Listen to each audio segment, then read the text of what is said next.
Et c'est parti, très bon départ pour le 5, c'est Eridan devant le 6 Andorre, Billy de Montfort, le 7 est là aussi, Cliff du Pomereux, l'As est dans la corde, Bruce d'Orville. La favorite est directement bien partie, Billy de Montfort, elle se place au commandement, elle offre son dos à Eridan, le numéro 5, un petit peu piégé pour le moment Andorre, le numéro 8 Discovery Drive, voyage à flanc de peloton, on emmène le wagon de la deuxième épaisseur avec le numéro 7 Cliff du Pomereux, bien parti également dans son sillage, le numéro 4 Bon Copain. Discovery Drive qui se rapproche Andorre difficilement d'ailleurs, trop mal, avec en tête toujours le 6, c'est Billy de Montfort, le 5 Eridan, ensuite Andorre bien placé, le numéro 7 Cliff du Pomereux, l'As à la corde est très bien. On reprend quelque peu l'allure avec Gabriel Léger, leur mini qui contrôle avec Billy de Montfort. On n'attaque pas avec Cliff du Pomereux qui reste gentiment à ses côtés. Dans leur sillage, on retrouve côté corde le 5 Eridan. Voyageant toujours à l'extérieur, c'est le numéro 8 Discovery Drive, sollicité par Tony Le Belair qui va tenter de se rabattre avant le virage. Toujours 5-6e avec Bon Copain à l'extérieur et son compagnon de Kazakh à son intérieur, le numéro 2 Ultimate du RIP sur un 4e rang côté corde. Elle tourne mal, hein, Discovery Drive, c'est sûr.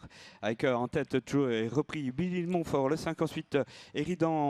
Discovery Drive, le 8, ensuite le 7, c'est Cliff du Pomereux et dans la corde l'As Bruce d'Orville. On va très doucement pour passer devant les tribunes, mais on attaque avec le numéro 10, Cicero Noah qui va durcir l'épreuve. Que va faire Gabriel Gelmani avec Billy de Montfort, contrer ou laisser passer? En tout cas, on va tenter de conserver un lot avec Discovery Drive qui est déjà quelque peu sollicité. On contre avec Gabriel Gelmani, on reste dans le sillage avec Eridan, on progresse toujours bien avec Bruce d'Orville et ça devient déjà compliqué pour Discovery Drive qui emmène pour l'instant dans sa perte Cliff du Pomereux et Bon Copain. Ouais, il veut garder l'avantage, Gabi, avec Billy de Montfort devant le 10, Cicero Noah, ensuite le 5 dans la corde, Eridan, et puis l'As Bruce d'Orville, derrière, eh bien, l'effort du 4, Bon Copain. Pas de concession dans le dernier tour. On attaque Billy de Montfort qui est toujours en tête avec Cicero Noah à son extérieur. Bon Copain qui accélère. On s'est décalé avec également avec Cliff du Pomereux. On n'en peut plus avec Discovery Drive. Et attention à Eridan qui n'a rien fait du parcours juste derrière les animateurs. Magnifique.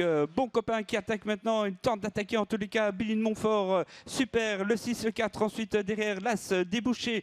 Bruce d'Orville. Ensuite il y a encore le 10 Cicero Noah. Andorre Joss avec Cyril Datom. Au petit trot, Billy de Montfort dans le dernier virage. Sollicité avec Bon Copain, Eridan, beaucoup de ressources dans leur sillage. On est sollicité également avec Cicero Noah qui va revenir prendre une place. Bruce d'Orville est piégé côté corde. Et Cyril Datom en 6e position va bien terminer également. On a abaissé les œillères et Gabi demande tout à Billy de Montfort qui se sauve, David. Oui, Billy de Montfort jusqu'au bout peut-être. Le 5 ensuite Eridan au centre. Le 4 plafonne l'As à la corde. Le 10 Cicero Noah. Et puis Joss aussi, Cyril Datom. Billy de Montfort au courage qui va tenter de conserver la victoire. Billy de Montfort qui repart bien, qui va s'imposer devant Bruce d'Orville côté corde. Eridan pour la 3e place et 4e place pour Cyril Datom devant la 5e place pour Cicero Noah. Bout en bout pour Billy